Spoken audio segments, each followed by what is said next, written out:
I was told about this term just recently, gray divorce. Have you ever heard of it? It's kind of self-explanatory.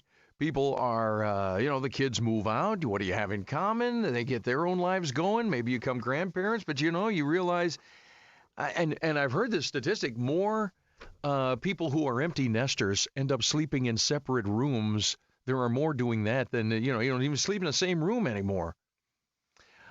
Gray divorce. Dr. John Braccio going to talk about this and the effects of a surprise gray divorce at that. Regional Psychological Services with our What's Up, Doc segment. Hey, Dr. John Braccio. Hey, what's up, Doc?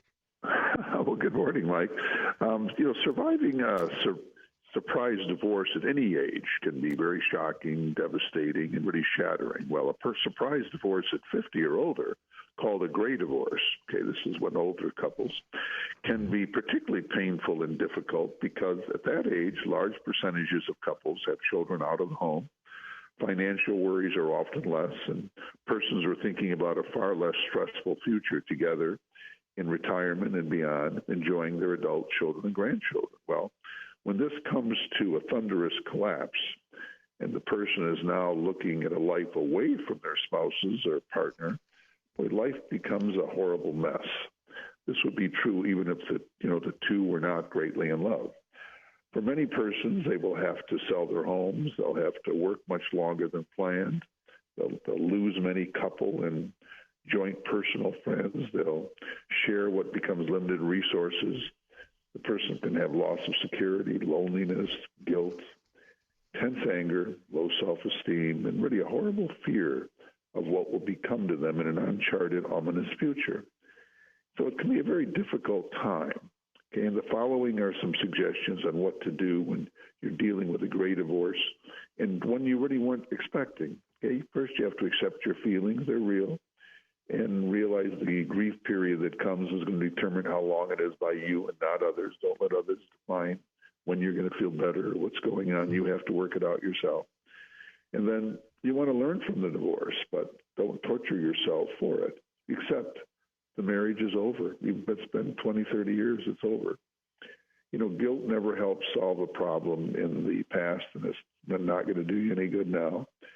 You want to make sure the legal aspects of the divorce are handled by an attorney with broad experience with gray divorce, because this divorce settlement could relate to your current lifestyle and the level of work you will need to do because of your changed financial situation.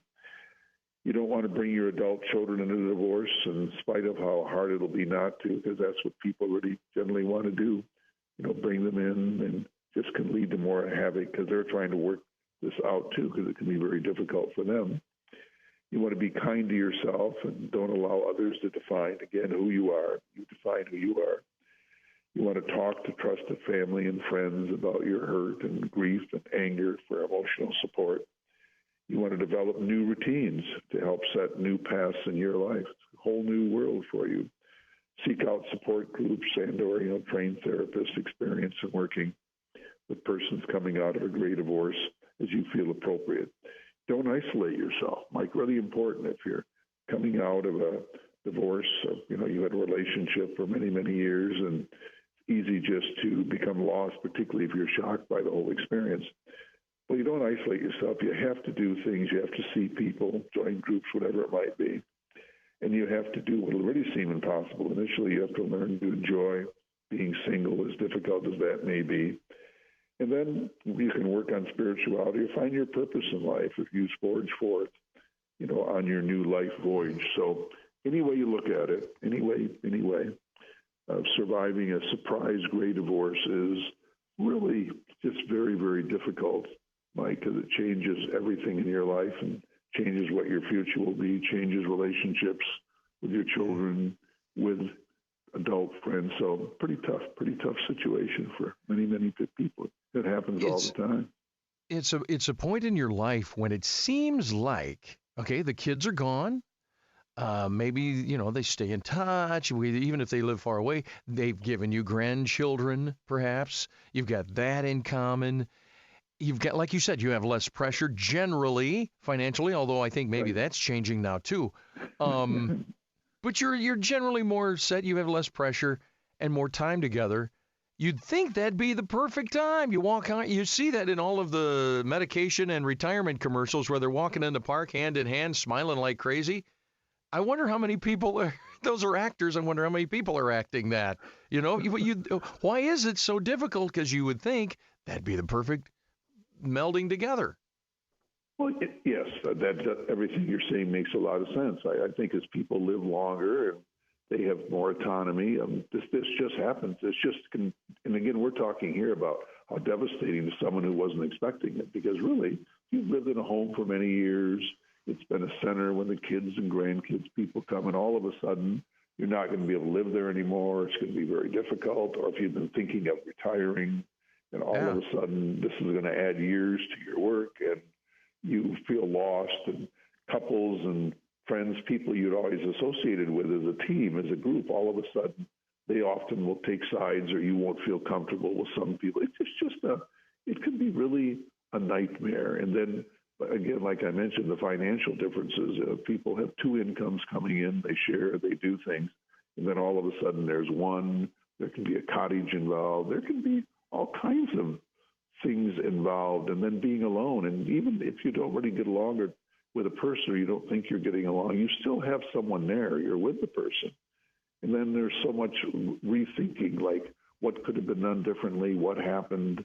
It's just it can be a nightmare. And many persons that start the Great Divorce and get through it afterwards aren't happy. I mean, it's a huge decision, one has to make when you do that. But it's the devastation of the person who didn't expect it. And again, like let's say you live in a home, you've got good income, you may be retiring, the plan in a few years, and all of a sudden everything completely changes. Your whole life is completely different because there were two of you doing things. Yeah, it's totally upside down and very, very devastating. It happens all the time. It's happening even more now than it did in the past. And again, part of this is people living longer, people, the 60s generation getting older, but that whole, Me Too and one time through, all of which are things you do have to think about. But the devastation they can bring to the partner who really wasn't planning it and just figured life was going to continue, even if they had to work on things, just didn't really expect at 50, 60, whatever age it might be, older even, all of a sudden to be alone.